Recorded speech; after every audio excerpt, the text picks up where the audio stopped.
Hi, and thank you for joining me today for another Tuesday card making video from Crafty Not Shifty.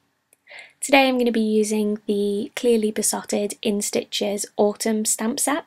There are matching dies for this stamp set, but I'm just going to be using these stamps today.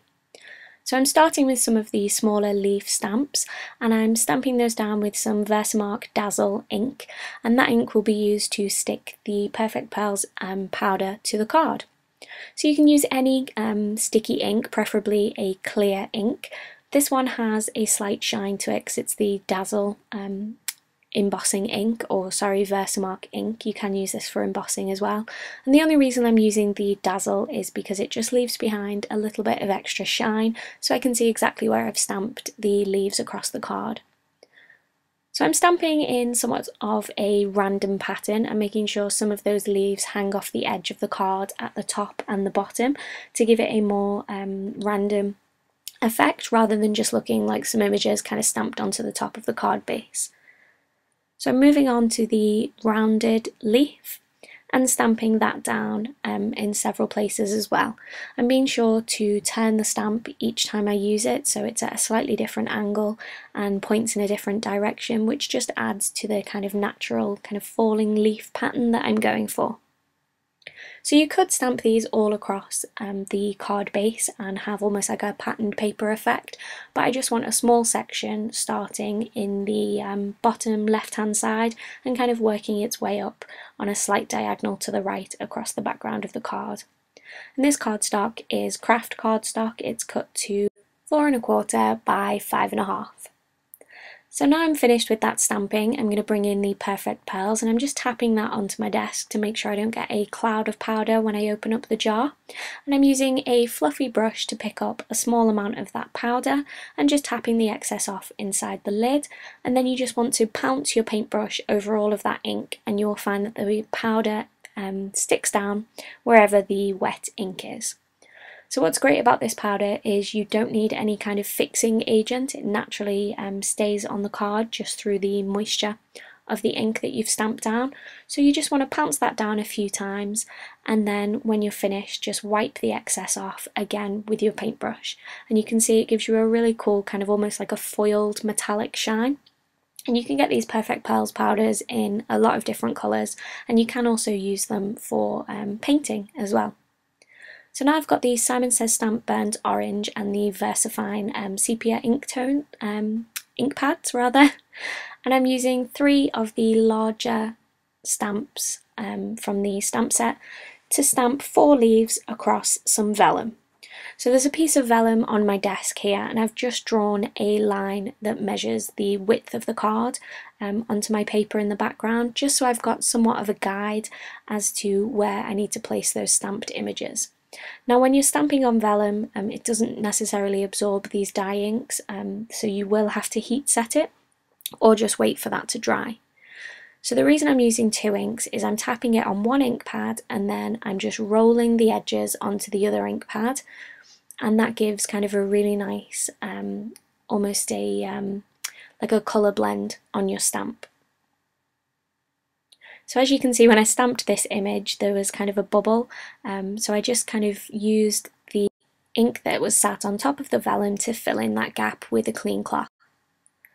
So the vellum on top of the craft cardstock is a little bit too dramatic of a contrast, so I just used some distress ink in old paper and just kind of muted the bright white effect.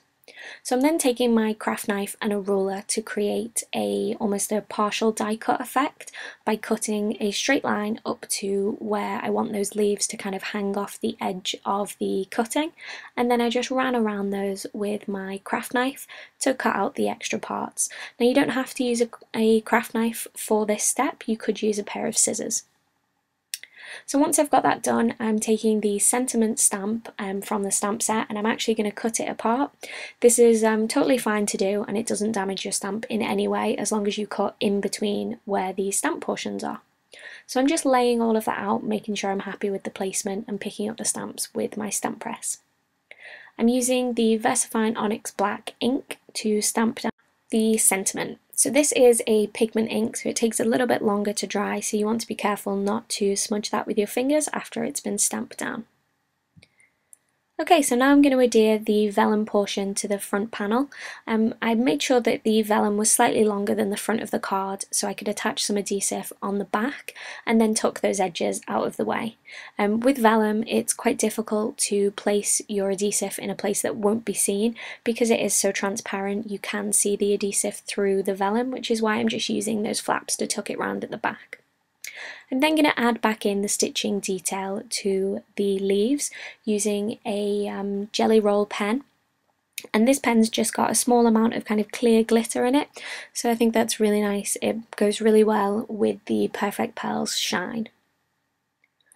So the stitching detail within the stamps, one of the reasons that that's kind of disappeared is because, as I say, the ink does stay wet for quite a long time on top of vellum, so you may find that you lose some detail inside your stamps as that bleeds out. Or it could just be that I was impatient and that I moved the vellum and smudged the ink. So I've also added some stitching details right around the outside of this front panel, and then I'm ready to stick that down to the front of the card. The card base is again made from craft cardstock and it's measured, so when it's folded it's also 4 1/4 by 5 1/2. So I think I got a little bit excited with the glue there. I may have put a little bit more than necessary on the panel, but there we go, at least I know it's not going to come off and it is perfectly stuck down.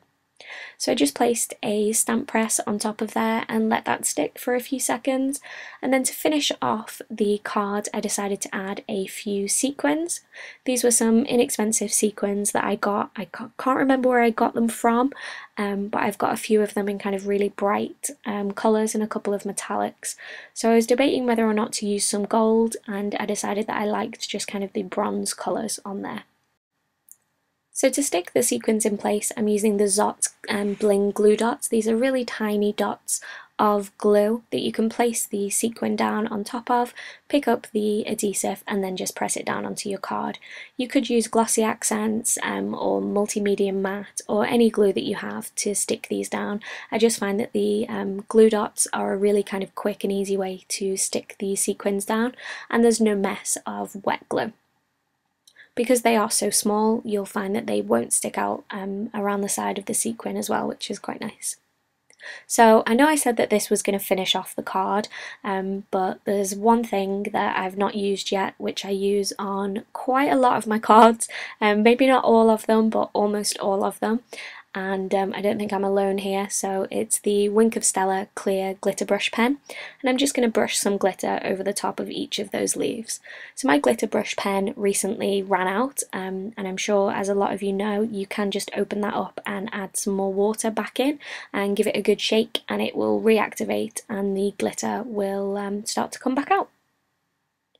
So to finish the inside of the card, I took the cute acorn stamp from the same stamp set by Clearly Besotted and just dusted over some of the Perfect Pearls powder, so there was a small acorn in the corner there.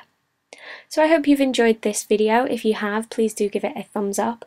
And remember that you can subscribe so you never miss another video from me. I'll be back again next Tuesday with another card making video, and if you want to see some more in the meantime, you can find me on Instagram.